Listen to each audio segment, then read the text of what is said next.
Hey, what's going on, It's Jimbo, and today we're looking at, honestly, my favorite tool in the whole kitchen.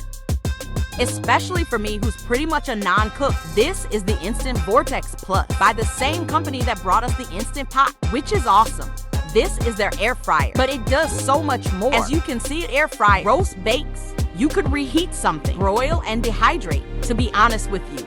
I've only ever used the air fry setting.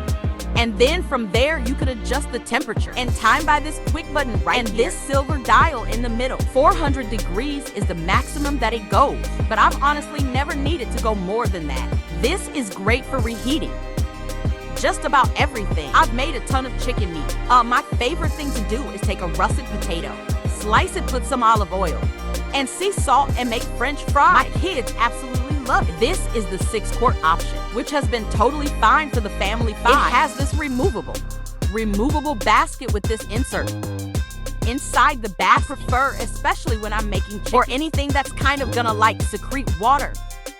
I like to leave that in there because then everything falls to the bottom. Even with my potato fries, I leave this insert in there, just seems to help kind of cook thoroughly. When you put that through, you do have the option for a light in there. And it will. Once you start air frying, it'll give you this kind of progress bar, preheating to bars and then cooking. I think it's 3 or 4 bars. It will alert you and beep, just like it did when I started it up. When you're halfway through, it'll beep like this.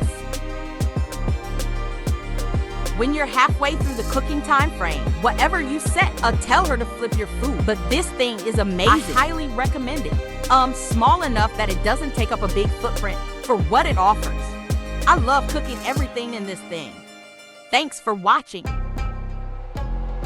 Don't forget to like and comment.